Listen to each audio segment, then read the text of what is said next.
how to start building passive income. Ayan. Papunta na tayo dahan-dahan. There's no magic trick that turns your time directly into money. Instead, you plant seeds so your money will grow 24/7. The initial downtime you put into passive income can be as involved as starting a vlog. Ayan. Yan yung isa-share ko sa inyo kasi ginawa ko yan nung Abril, no? Ayan, nung tinayo ko sinimulan ko yung Will Jack 1 TV, ito. Or uploading some interesting videos in Facebook or in YouTube. You can earn passive income whether you're an entrepreneur with a brilliant business plan or a talented artist or just happen to have an extra cash to invest. Ayan. So, simulan na natin. Start building a nest egg. Remember that to create passive income, you need time, money, and skills. Begin by opening a savings account. Deposit even only some 10% of your present salary. Assuming nagtatrabaho ka pa ngayon, di ba? Meron kang akinsena at katapusan na sweldo. Ang sabi dito, mag-ipon ka, magdeposito ka ng at least man lang siguro 1,000 per month minimum, or mas maganda kung mga 10%. Kaya kung sumasahod ka ng mga 20,000 o 18,000 o 16,000, sabihin lang natin, no? Or 30,000, no? O yun, 10% of that, 3,000, o kung 18,000, 1,008. Pinaka-minimum siguro, pilitin mo 1,000. Kung maliit lang sweldo mo, nasa mga 8,000 lang, o ano, di, yung kaya mo, kunyari 500 kaya, 800, yung kaya mo, no? Siyempre, tetestingin mo yung gastusin mo. Magtitipid ka rin, no? Okay. A bigger amount is better if you have it. Now, with that, you just made a passive income. Albeit, with very minimal income nga lang. Kasi maliit yung halaga, 1,000 lang, di ba? Try your best to duplicate this hack. And every payday, or every time you make income from your sideline, be disciplined not to use this money. So, wag mong galawin yon. Ang sinasabi niya, doon sa sweldo mo, tapos kung meron kang ring nagsa-sideline ka rin, kumuha ka rin doon ng at least 10%, isama mo dito sa sinimulan mong nest egg na ito o yung puhunan na ito. Okay? So, kailan magsimula ka somewhere Hindi pwedeng wala. At huwag mong galawin. Kasi kung ginalaw mo yon, wala na naman. Mahirapan ka na naman. Okay. Number 2, tingnan natin. Assess your skills.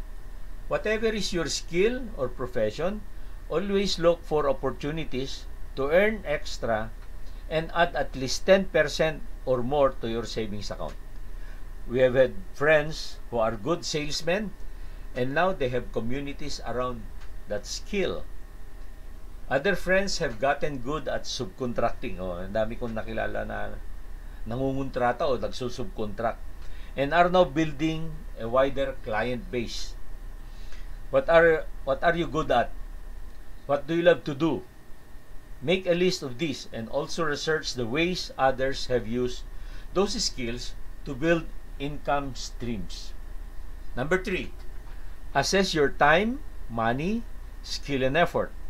Time is our most limited resource. With the advent of computers, computer pads, or smartphones, multitasking should be used to the hilt. Diba? Nung wala pa yung Windows ni Bill Gates, abay, talagang grabe. Isa-isa lang ang gawa, diba? Kasi nagda-drafting ka sa drafting table, no? Nung dumating na yung Windows, pwede kang naggagawa ng CAD, pero mamaya check mo yung email mo, mamaya pwede kang nag-estimate using Excel. Mamaya, nakabukas din yung specifications mo, so gumagawa ka ng Word. So, yan ang ibig sabihin na nung dumating yung mga ganyang technology, dapat magamit mo siya. Trying to make more money or create passive income can be a trap because it usually requires you to learn new skills and techniques, di ba? Katulad nun, sinabi ko, mag-CAD. Sa design nito, no, magka-CAD ka o mag-Excel ka, estimating, or gumawa ng specs, di ba? These are time-consuming. In the long term, it lessen your time investment. Are you fully committed? Current work, family, and social activities eat up a lot of time. If you don't have much time, you may need to get someone else to do the work for you. So yun, kung medyo nakakaipon ka na ng konti, pwede kang kumuha nung, ano ba, yung trusted mo na pwede mong utusan para gawin yun, ito sa'yo. No? Okay? Number 4, evaluate and choose. The final step is to put some ideas down on paper, ponder on each idea, prioritize, and choose how to begin. Okay, so now we go to the specific details. Okay, the succeeding pages includes options with some mostly taken from the good financial sense, which can help start our brainstorming. Okay, so bago tayo magtuloy, tingnan natin yung nasa chat kung nadagdagan. Sila pa rin. Si Bakayo Entertainment at saka si Richard Regidor. Okay. Okay, balik tayo. Okay, here are our suggested passive income ideas. Okay. Number 1, real estate. Okay. Real estate ang pinaka surefire na makakaipon, no? Bibigay ako ng sample, no? Real estate or acquiring a lot or a house has been the surest way ever since to build wealth. Real estate giants like the Ayalas and the Manibillar family started somewhere and have reached their respective present financial status. Even sa yung mga Ortigas, no? Of course, yung mga Ortigas nagsimula sila panahon pa ng Kastila siguro. Yung mga Araneta, mga Madrigal, yung mga malalaking lupa, di ba? Ganun yun. At of course, pati na rin yung mga yung Lusutan, yung mga Iton, di ba? Meron siyang mga Iton, mga lupa. Anyway, in 1980, I was with San Miguel at the time when I started to pay 500 pesos per payday for a 30,000 worth farm lot sa General Trias, Cavite. Ang halaga nun nung cash price nung lote na yon, kung meron ka ng 30,000 ng mga panahon na yon, pwede mo na siyang bayaran at makuha mo na 592 square meters. Malaki to kasi yung mga cut ng mga lote nung araw, nasa mga ano lang 200, 240 o kaya 180 square meters. Ito 592. Yun lang, malayo siya, General Trias. Okay? Nandito ako bandang Quezon City noong mga panahon na yun, mga 1980s. Sa Quezon City Teachers Village pa ako nakatira noon. So, pagpupunta ka doon sa Cavite, magpatayo ng bahay mo, baka andun ka lang ng weekends, balik ka ng Manila ng Mondays to Fridays. Kung araw-araw ka naman umuwi doon, naku, grabe siguro ang, although hindi pa matraffic ng mga time na yun, pero pwede mag-ubos siya ng oras mo sa travel, di ba? So anyway, the idea then was just to have investment. Kasi ganun yung mga barka-barkada noon sa San Miguel noon, yung mga kapwa ko, empleyado doon, mga engineers, pare, may binebentang kwan yan. Sige, tinignan ko rin. Kaya kong mag-share dyan. Kaya. So, yun. 500 per payday. Yun ang kwan. Mga sweldo namin noon, nasa ano pa lang eh. Hindi ako nagkakamali. Ang sweldo ko pa sa San Miguel, siguro, parang 2,800 lang noon a month. Tingnan nyo 2,800 a month. Tapos yung 500, ibabayad ko sa lupa. Nahulog-hulugan ko, no? Okay. Real estate investing take a lot of time, capital, and expertise. Kung medyo mas malaki na yung puhunan mo, contact a trusted, licensed real estate broker, REB, so you can have access to the list of assets or lots for sale, making it easier to invest and to create no work, passive income. Basta ito, talagang ito lupa talaga, no? Ang isang technique pa nila Manibillar ay yung pamilya niya kasi may-ari ng mga maraming lupa diyan sa Las Piñas, di ba? Las Piñas o siguro pati Muntinlupa siguro, pati Cavite siguro. So, may mga lupa doon, eh, maglalagay pala si DPWH ng highway doon, kunyari Daang Hari o kaya yung C5, di ba? Okay. Ngayon, madadaanan yung mga lupa nila. Maski saan ka duman, kaya diretso yung highway o medyo lilikong ganyan, parehong makinabang yung kanyang mga lupa. Yun ang naging sikreto niya. Kaya pagkaraan ng mga project na yun, kung farm lots lang nung araw yung mga yun, palagay mo na 10 pesos per square meter lang nung araw dahil bukid lang, no? O 100, sabi mo na lang. Nung dumaan ng highway doon, tumaas na yung halaga. Siguro from 10 o 100, 1,000 na o, di ba? At kung tayuan pa niya ng development, gawan niya ng development, lalagyan mo ng mga drainage, kalye at drainage, subdivide mo, hindi na lang 1,000, palagay ko baka 10,000 na yan. So yun. Okay, pero kung meron ka nang naipon konti o meron kang pagkunan ng puhunan, tignan mo na sa real estate broker kung anong mas magandang bilhin, yung na mas type mo na rin, di ba? Yan. Ito yung paliwanag ko na bumili kami ng misis ko ng lupa nung araw, 1982 ko yata sinimulang hulugan, no? Yung halaga ng lote noon, 76,800. Kaya lang, ang sweldo ko lang noon siguro mga 3,800.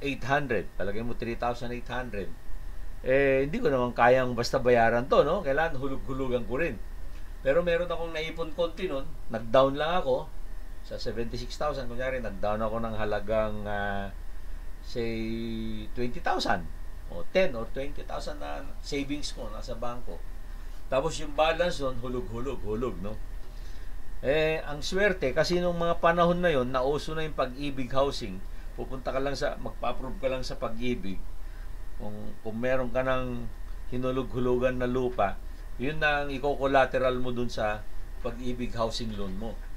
Ayan, tingnan natin, 1982, 76,800 ang halaga niya. Ngayong 2021, ang halaga ng lote na ito, 240 square meters dito sa Pasig City, nasa 5.28 million na market value. Grabe, di ba? How many times na nag-appreciate yung 76,000? Ang laki. Divide mo itong ito para direct line lang, no? 5,200 5,280,000 divided by 76,800. Ganon. Grabe, di ba? Okay, another thing. Nagpatayo ako ng bahay through a loan sa Pag-ibig Housing, no? 1983 ko pinatayo yung bahay. Ang loan ko sa Pag-ibig 100,000. Ngayon, kung magpatayo ka ngayon ng 88 square meters din, ngayong 2021, abutin ka ng 2.2 million. Yan. So, ibig ko sabihin, yung tinayo ko na 88 square meters na 100,000 worth nun, eto na yung worth niya, i-minus mo yung depreciation cost. Kaya lang, mas malaki pa yung appreciation cost niya, di ba? Kasi lumaki kaysa yung sa depreciation. Yun naman, depreciation mo kasi, nag-i-spend ka ng pang-improve, di ba? Pinipinturahan mo, ganyan. Basta huwag ka lang gumamit ng mga materialis na madaling masira, yung mga kalawangin o kaya yung kahoy, di ba? Na mabubulok, like bamboo siguro. Gumamit ka ng concrete, gumamit ka ng yung hindi basta nabubulok, maski 20 years na, okay pa. Mag-appreciate pa, di ba? Okay, number 2. Convert unused spaces in your home into rentable space. Ito, sinay-share ko to kasi. Ito, ginawa ko to eh. Meron akong mga extrang space dito sa bahay ko.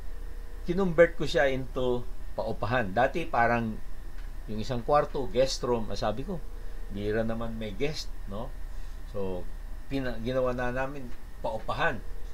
Wow, nung naging paupahan siya, kumikita na, yung kinikita doon, ginamit ko doon sa next room na i-convert ko. Yan. So, when I first earned big in the early 2000s, I started to convert unused spaces in our home into in-demand rooms for those working in business process outsourcing. Mga BPO offices, mga call center ba? Yung mga unang nag-upa sa amin, yung mga dyan, taga Eastwood. Meron yung mestiza na Filipino-German na lady, Filipino-German, na nag-stay dun sa unang room na pinagawa ko. Ang rental nun, mga ano lang, 3,800 pesos lang. Pero yung iniipon ko yung 3,800 at nung nakabuo ako ng may pinagawa na naman ako na kwarto, na room, no? Ayun. So, ganun lang. Yung pinapagawa ko, studio units. Yung meron na siyang maliit na toilet and bath, no, banyo, at meron na rin siyang maliit na kitchen counter, yung para makapagluto siya ng kunyari electric stove, no. Siyempre pagbabawalan mong gumamit ng mga LPG na malaki kasi delikado, baka mag-leak. Pwede yung maliliit lang na propane, yung maliit lang ang laman para kung magka-problema man, maliit lang yung fuel na doon. We do not encourage them to use LPG kasi dangerous baka mamaya mag-leak, di ba? Hanggat maaari electrical. Anyway, yung mga lugar naman namin dito, maraming mga nagbebenta ng pagkain. Okay, nagtuturo-turo dyan. So, dahil medyo hindi kalayuan naman sa commercial areas, no? Okay, we started with one room with the rental earnings used to build the next studio unit. To make them cost effective and fire retardant, we use Hardiflex panels or metal faring for the internal walls. So, hindi naman siya yung mga hollow blocks na makakapal, tapos papalitan mo pa. Tapos kung gusto mong baguhin, magtitibag ka pa. Hindi. Metal faring lang, tsaka Hardiflex. Of course, double mo. Pwede mo rin lagyan ng konting insulation para hindi masyadong medyo may soundproofing konti, no? Today, we have built 12 units with gross earnings amounting to billions of pesos ever since na nasimulan. Kasi parang nagkasimula ako niyang gumawa mga 2004 yata o 2005. Yung unang room na sinasabi ko. Kinita ko, tapos gumawa ako ng first room, no? At that time, siguro yung unang room na ginawa ko, wala pa yatang mga 20,000. I don't know. Basta hindi mo kalaki yan at that time, no? At yung upa doon, yun ang ginagamit para makabuo ko ng next second room hanggang sa dumami. At every time na makatanggap ako ng kita noon sa kontrata, ini-invest ko doon. Okay? Imbes na bumili ako ng bagong sasakyan, pinagtatsagaan ko. Kunyari, katulad yung Innova ko, 2005 yun. No? Pero bago ko binili yun, nagbenta naman ako ng mga luma kong sasakyan. Okay? Kasi yung iba dun, sirain na nun Okay. So yan, isang sikreto, isang technique pala. Convert mo yung mga extra space mo dyan sa lote mo o bahay mo na paupahan. Ayan, kung medyo malapit ka sa kwan, no? Ngayon, kung medyo malayo ka, pwede pa rin pwede pa rin. Pero siyempre, tingnan mo rin yung mag-i-stay, baka alam mo na, baka gamitin nila sa illegal purposes, di ba? Uupahan, tapos yung pala merong di magandang ginagawa. So, kailangan meron kang alituntunin na susundin ng mag-i-stay. Okay, that's number 2. Ayan, ito yung isang sample, ito yung unang kwartong ko, ito. Maliit lang ang niya, kitchen counter niya, may bintana siya. Yan. Tapos hindi ko na ipakita yung banyo niya. Maliit lang din yung banyo. Ngayon itong lower picture parang mga I think years after, pati ito, o ano nung mga style lang, kung ano, no, para lang ma-maximize yung maliit na space. Kasi hindi mo naman kailangan ng malaking kwarto para dyan sa mag-uupa. Ganon din naman si nag-uupa, kailangan lang niya space. Kasi yung iba, nag-work sa call center. Ha?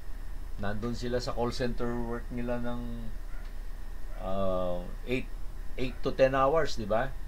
Pag umuwi siya, pahinga lang siya eh. Minsan mag-mall lang konti, kakain, papahinga siya. Tapos papasok na naman sa gabi, di ba? So hindi nila kailangan ng napakalaking space. Diba, pagka-vacation nila, yun, namamasyal na lang sila. Okay, number 3, invest in business. Another way to build passive income is to invest in tangible assets that you can see, understand, and watch grow over time. Like in small businesses.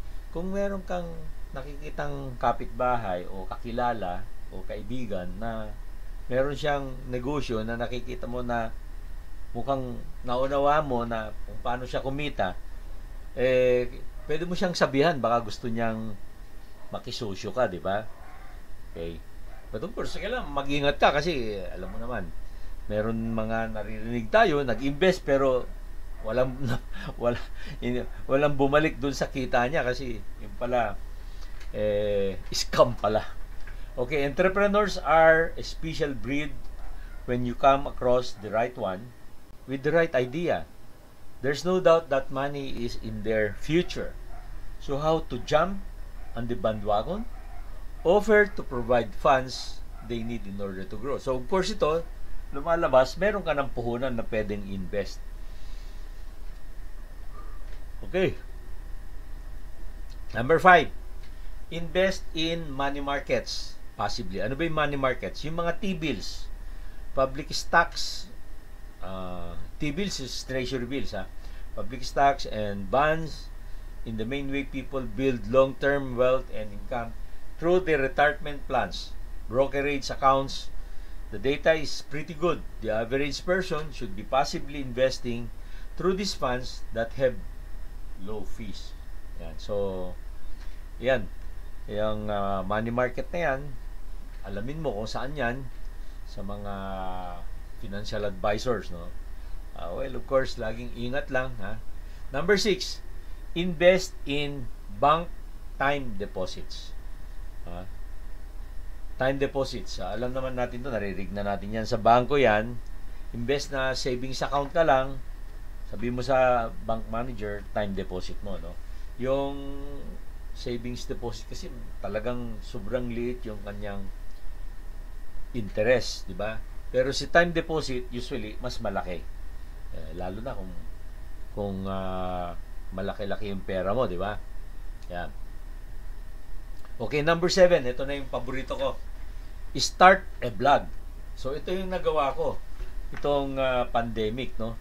Oo na, Facebook lang tayo, paminsan-minsan nagla-live tayo, nakikita natin yung mga nag-Facebook live, pero di natin naisip noon na pwede rin palang maging financial source itong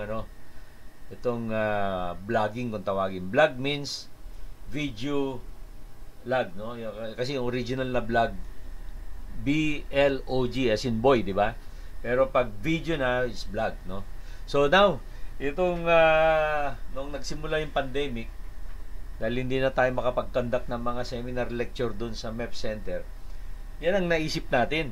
Sabi nung eldest son ko na maalam sa computer science, yun, nag-advisean niya ako, pwede kang magsimula ng ganyan. Yung pinag-aralan ko kung paano, nag-download siya ng free copy ng mga pang-stream, no? Panggawa katulad ng OBS.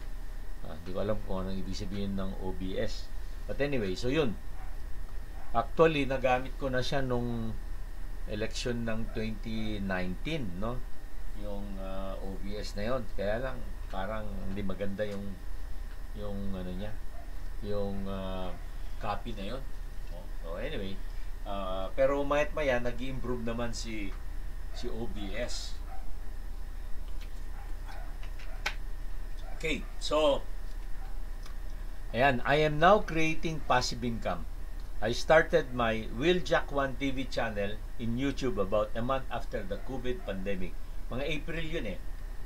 And now my number of subscribers are gradually increasing. Blogging, which is an amazing source of passive income, is one of the most cost-effective method to create a truly passive income stream. Hour after hour, day after day, your blog is out there doing work for you. Yan. Of course, hindi lahat maging successful dyan. Pero, makita mo kunyari si Tulfo, di ba? Meron siyang mahigit 17 million na subscribers. Of course, siguro, may pinagsimulan din si Tulfo, di ba? Nakukunti pa lang. Hanggang sa unti-unti niyang napadami. At ngayon, ang dami na. O, isa pa, yung mga sikat na actress, si Alex Gonzaga. Ayan, mataas na rin yung ano niya. Sino pa? Si Alawi, yung sexy star ng ng Channel 2 dati, no? Ng ABS-CBN. Sino pa? Of course, sila Willie Revillame, di ba? Pero malaki na yun dati, no? So, pero ang dami kong nakikita na vloggers na talagang kumikita na sila. Okay? So, subukan nyo rin. Ha? Subukan nyo rin. Walang mawawala. At siyempre, total, nagfe-Facebook ka na rin, nagtutwitter ka na. O, tama-tama ito. Ito yung aking screenshot ng aking YouTube ngayon. Will Jack 1 TV. Yan. Biro mo, ang dami ko na rin na-upload. Kung minsan, nawawalan lang ako ng time, kaya hindi ako maka-regular na makapag-upload. Pero ang advice sa akin dito, dapat regularly na pilitin regular, no? Yung iba nga, nakikita ko araw-araw, grabe, no?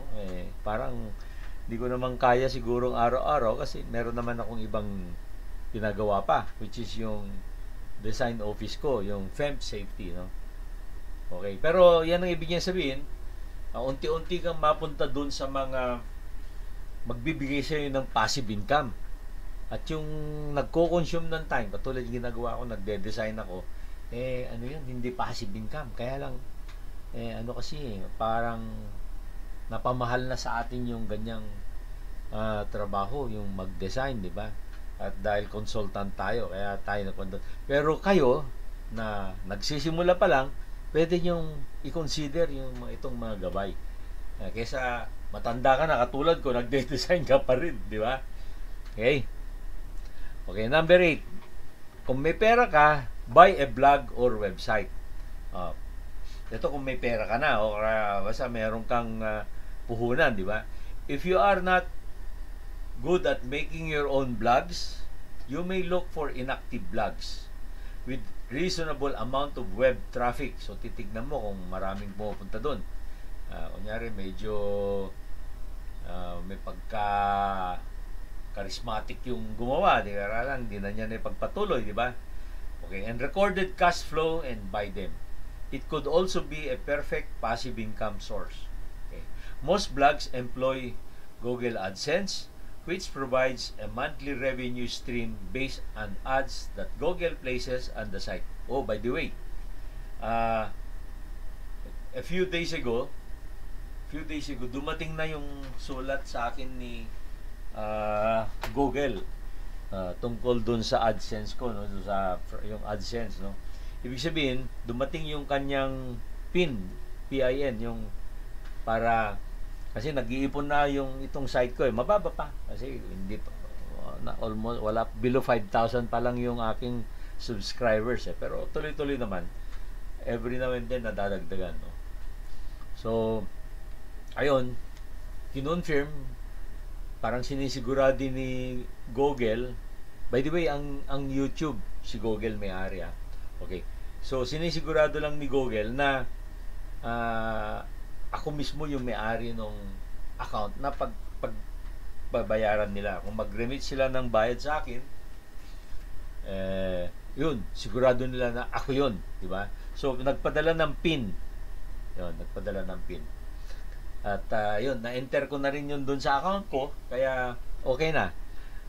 So, in the future, habang mas maraming advertisement dun sa mga videos ko, kung kikita na rin siya.